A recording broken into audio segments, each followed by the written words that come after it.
Hello YouTube and hello Tooltime. I just wanted to make this video because I normally like your videos a lot, but then you made a statement which is just so like patently ahistorical that I had to call you on it.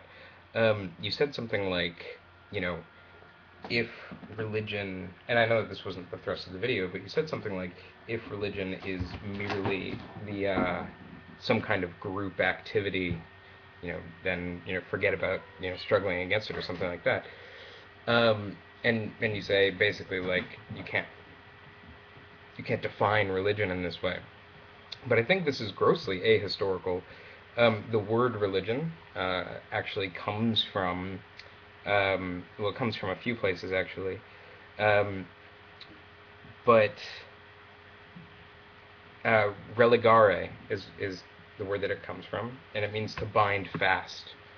Um, and and I think that that's something that echoes through particularly the Western religious traditions. Um, the Hebrew patriarchs and their covenant, they weren't just binding themselves to God, but in that act of binding to God, they were also bringing the Jewish people as such into existence. They were doing uh, what Rousseau calls the act by which a people becomes a people. This is really what the covenant of Moses was. It was, the Jews bringing themselves into existence, regardless of whether or not it happened. I am an atheist, so also the Christian covenant is the same thing. The crucifixion is not just a deal with God, but it's the act by which Christianity brings itself into existence. Um, Oscar Wilde has a line where he says, "In order for anything to be true, it must become a religion." What I think, at least, this is from De Profundis. What I think he's getting at there is that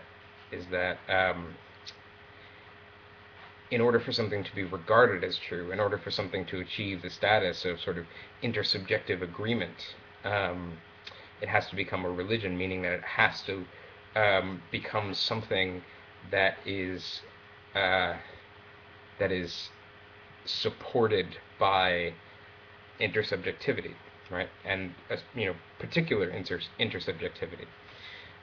So my point here is that what religion really is, and what religion always has been um, a certain approach or a certain dissection of of the concept of association, and how to associate. And it sure we may say that it has, there is supernaturalism in the history of religion, but like really, if you look at it, that's not what's primary at all. Um, the notion of community is the primary notion, at least in Western religions. And I think that that's actually what defines religion. And again, by its word, to bind, that which binds fast, um, in association, right? It's it's that's pretty much everything. Like it's again, I normally like your work, but that that statement just caught me, and I was like, that is so breathtakingly ahistorical. Um, and I think that it's it's perhaps a certain failing, actually. You know what? It probably, you mentioned Americanism, or like American atheism.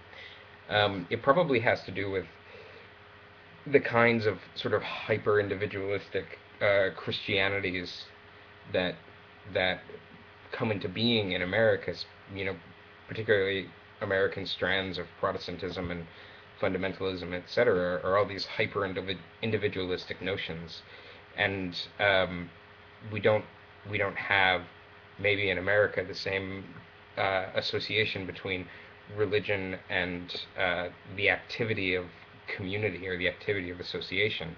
We don't have that same picture of it in our heads in America we might that people might have elsewhere.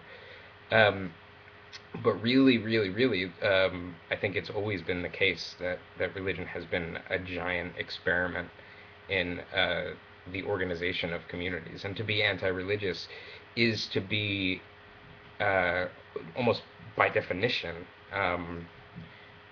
is to be not necessarily against the supernatural, but actually to be against certain modes of conceiving of community. In a certain way, I would say that what's the key here is not to be anti-religious, but to be anti-supernatural. And there are a few books that go deeply into this. It's not a new idea. Um, Religion is the force par excellence that motivates people. It's that which you know binds people together. It's that which binds fast. It's historically always manifested itself as such, um, and I think this is a big impoverishment to try and reduce that sort of activity to a set of supernatural propositions. Um, so, yeah, I'd love to hear your thoughts, and have a good day.